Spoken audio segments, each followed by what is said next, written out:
దేవీ నవరాత్రుల ఉత్సవాలు వారాహి శ్యామల అమ్మవార్లకు విశేష హోమాలు వివరాల కొరకు సంప్రదించండి. అందరికీ నమస్కారం. ఈరోజు మనతో పాటు ఉన్నారు ప్రముఖ ఆధ్యాత్మికవేత్త శ్రీమతి డాక్టర్ బట్టిప్రోలు విజయలక్ష్మి గారు. అమ్మతో మాట్లాడి మరిన్ని విషయాలు తెలుసుకుందాం. నమస్కారం అమ్మ. నమస్కారం అమ్మా. అమ్మ, ఈ మధ్యకాలంలో దత్తాత్రేయ స్వామి గురించి చాలా వింటున్నాం. అసలు ఆయన ఎవరు? ఆ స్వరూపం గురించి, అవతారం గురించి కాస్త చెప్తారా? అత్రి అనసూయలకి పుత్రుడు ఈయన దత్తాత్రేయుడు. ఈయన ఎలా వచ్చాడంటే, ఒకసారి నారదుడు అందరికంటే మహాపతివ్రత అనసూయ మాత అని చెప్పాడు. చెప్పేసరికి ఈ ముగ్గురు ఉన్నారు కదా, త్రిమూర్తుల భార్యలకి వీళ్ళ కోపం వచ్చింది. మాకంటే గొప్ప పతివ్రత ఆవిడ, పరీక్షించాలి అని ముగ్గురు భర్తలని పంపించారు. ముగ్గురు వెళ్ళి ఆవిడని పరీక్షించే పతివ్రత అని అంటున్నారు.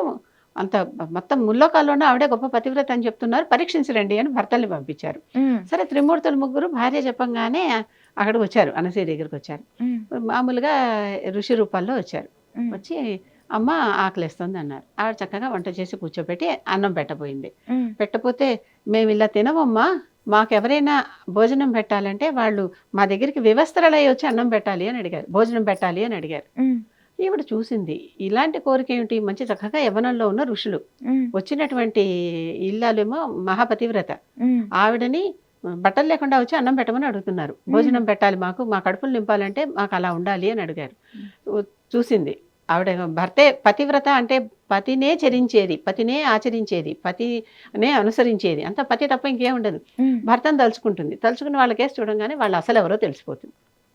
అంటే వాళ్ళు నారాయణుడు వచ్చాడు, మహాదేవుడు వచ్చాడు, బ్రహ్మ వచ్చాడు, ఈ ముగ్గురు వచ్చేసారు, త్రిమూర్తులు వచ్చారు. ఆవిడ మహత్యవతి, మరి అది అనుకోగానే తెలిసింది. తెలియంగానే ఓహో ఇలా ఉందా అని చెప్పి ఆ నీళ్లు తీసుకుని వాళ్ళ మీద చిలకరించి చంటి పిల్లలుగా మార్చేసింది. ఈవిడ చక్కగా వాళ్ళకి ముగ్గురికి తన వస్త్రాలిపి పాలు పట్టింది, తన పాలే ఇచ్చింది. ఇచ్చి చక్క పిల్లలు ఉన్నారు, బాగున్నారు, ముగ్గురిని ఉయ్యాల్లో వేసి ఊపటం మొదలు పెట్టింది.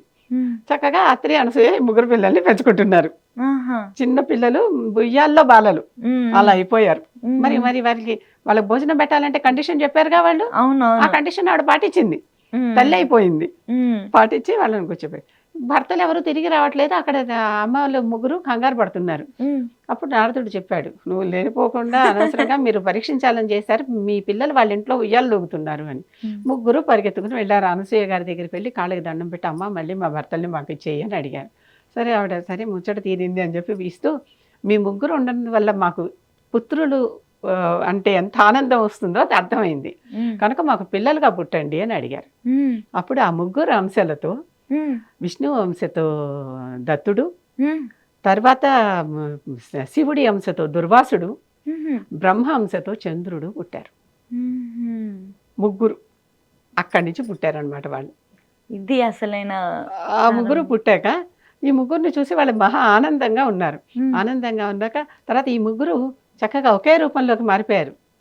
3 తలలు, అందుకే దత్తాత్రేయునికి ఒకటి నా విష్ణువు తల, ఒకటి శివుడి తల, ఒకటి బ్రహ్మ తల, 3 తలలతో ఒకే రూపంలో చేరి ఆవిడికి పిల్లలైపోయారు, దత్తుడికి, అత్రికి, అనసూయకి. వాళ్ళని వాళ్ళే ఆవిడికి, ఆ దంపతులు ఇద్దరికి, అత్రికి అనసూయకి, మేమే మీకు దత్తమైపోయాము అని ప్రకటించుకున్నారు. అత్రికి దత్తమయ్యారు కనుక తండ్రి గోత్రం కదా వస్తుంది, ఆత్రేయులు అయ్యారు వీళ్ళు. వీళ్ళు ముగ్గురు ఆత్రేయులు అయ్యారు. వాళ్ళని వాళ్ళు దత్తం చేసుకున్నారు కనుక, అంటే పెంపకం వాళ్ళే ఇచ్చుకున్నారు కనుక దత్తాత్రేయులు అయ్యారు వీళ్ళు. కనుక దత్తాత్రేయుడు అంటే ఏమిటి, వాళ్ళని తనని తనే అత్రికి అనసూయకి దత్తత ఇచ్చేసుకున్నటువంటి వాళ్ళు. తర్వాత ముగ్గురు మూర్తుల రూపం ఒకే రూపంలో ఉన్నటువంటి మూర్తి కనుక ఆ దత్తాత్రేయుడికి 6 చేతుల్లో, ఒక చేతిలో శంఖం, ఒక చేతిలో చక్రం, విష్ణు రూపానికి ప్రతిరూపం. ఒక చేతిలో డమరుకం, ఒక చేతిలో పినాకం, అదేమో శివుడికి ప్రతీక. ఇంకొకటేమో బ్రహ్మ కోసం ఒక చేతిలో రుద్రాక్షమాల, ఇంకో చేతిలో వేదాలు. ఇది బ్రహ్మ స్వరూపం కనుక చక్కగా ఈ రూపంలో ఆయన ఉంటాడు.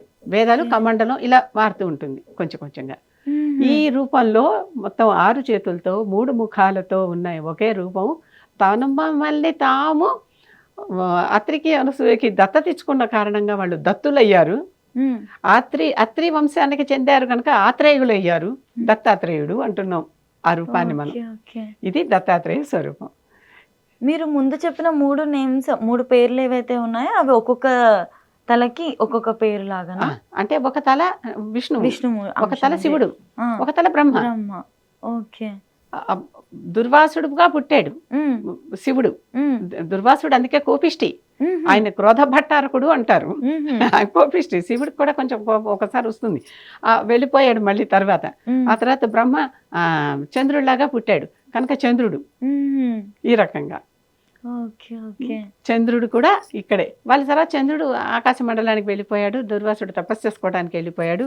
దత్తుడు మిగిలి తనలోనే ఆ రూపాలను కూడా ఇమిడ్చుకుని తనను తానుగా ఈయనకి దత్తతిచ్చుకుని దత్తాత్రేయుడు అయ్యాడు.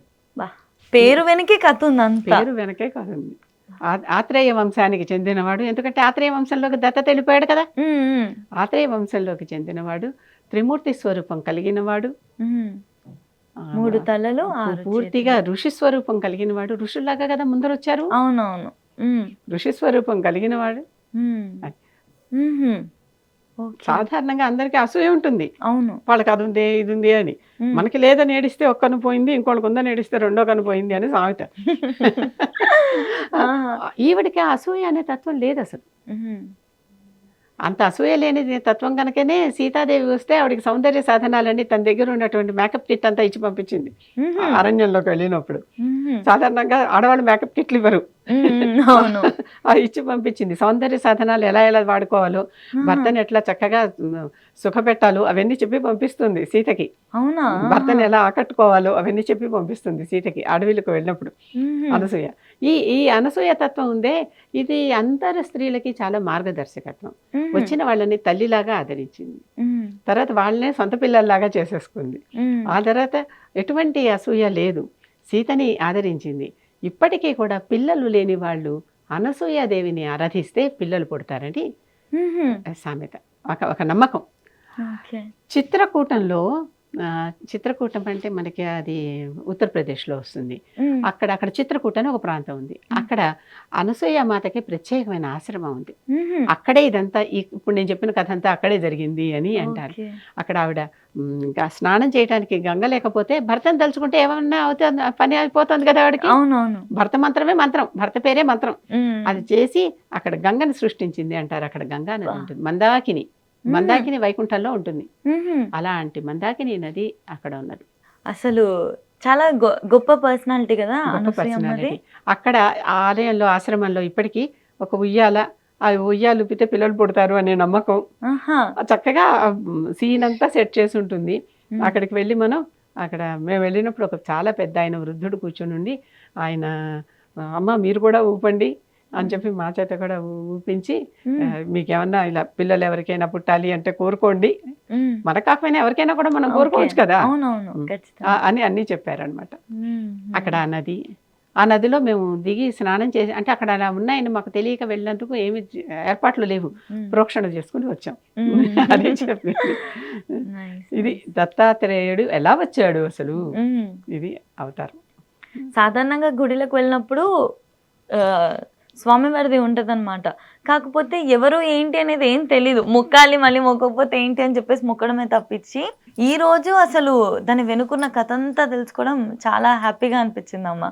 అండ్ అనసూయ గారి గురించి కూడా, అనసూయ దేవి గురించి కూడా తెలుసుకోవడం. అనసూయ మాత అసలు త్రిమూర్తులే వచ్చినా కూడా ఆ సిచ్యువేషన్, ఆ పరిస్థితిని తను హ్యాండిల్ చేసిన విధానం కూడా, అందుకే తనని అంత గొప్పగా అనుకునేది ఊరికే కాదు, ఇలాంటి ఒక సిచ్యువేషన్ ని కూడా తను డీల్ చేసిన విధానాన్ని చూస్తే మనకి ఏ సమయానికి ఎలా ప్రవర్తించి ఎలా మన మర్యాదను కాపాడుకుంటూ అవతల పని చెయ్యాలి అనేటువంటి ఉదాహరణలు మన గ్రంథాలలో, మన పురాణాలలో కోకొల్లలు ఉన్నాయి. అవును, ఇలాంటివి చదివినప్పుడే కదా నిజ జీవితంలో ఇలాంటి పరిస్థితులు వచ్చినప్పుడు వస్తే మనం ఎలా యాక్ట్ చేయాలి అవన్నీ మనకి లైఫ్ స్కిల్స్ నేర్పే పుస్తకాలే. అవును, ఖచ్చితంగా.